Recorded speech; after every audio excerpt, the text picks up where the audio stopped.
nurse, and I've done a lot of different things as a nurse.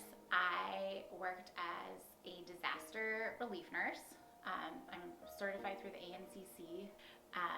And I basically, when there's a big event, I am called to see if I can go and help. So some of the places that I've been, the very first place I ever went was Haiti after the earthquake in 2010. They called and said, hey, do you want to go get on a plane to Haiti? And so we brought pretty much any medical supplies from the hospital that I was working at that we could get our hands on to go. And they were, when I got there, it was, I think, probably 8 or 9 days after the big earthquake. There were aftershocks even when I was there. And people were still being dug out of buildings. They had dogs sniffing people out. So when I first got there, we set up a tent hospital and we were treating people as they were brought to us from rescue.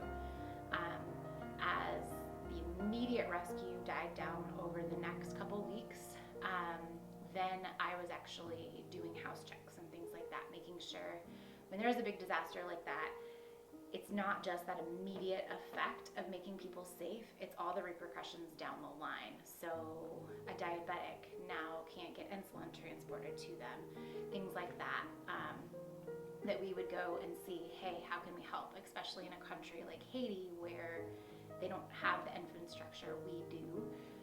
It's very easily disrupted, and honestly, even 11 years later, that earthquake has had devastating impacts that just haven't even been repaired. There's still buildings that haven't been cleared.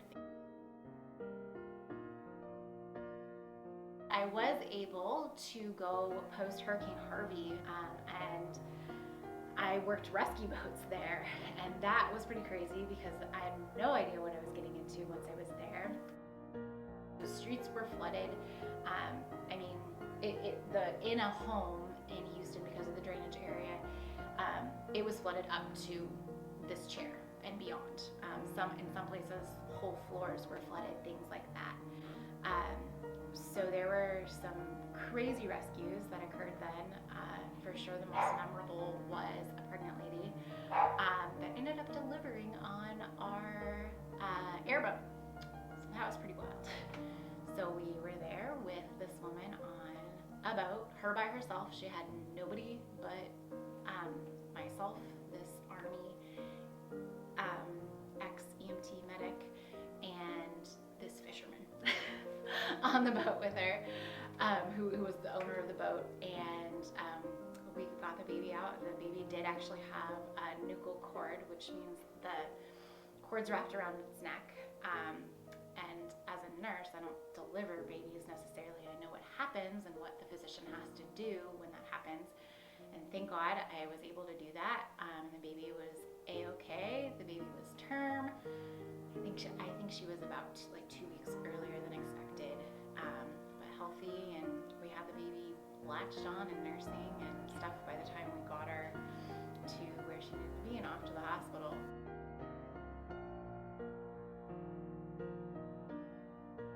So this was all a volunteer organization that I have worked through. None of these have ever been paid, but honestly, there's so many more way smaller things that were just things that I never would have experienced. I never would have been able to develop my nursing skills that then I could take to the ICU and work as a flight nurse in that sort of situation. You had to learn split-second decision-making skills and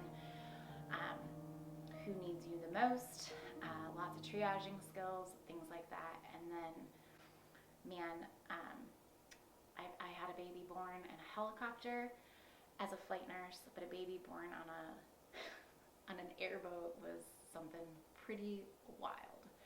I don't think I ever could have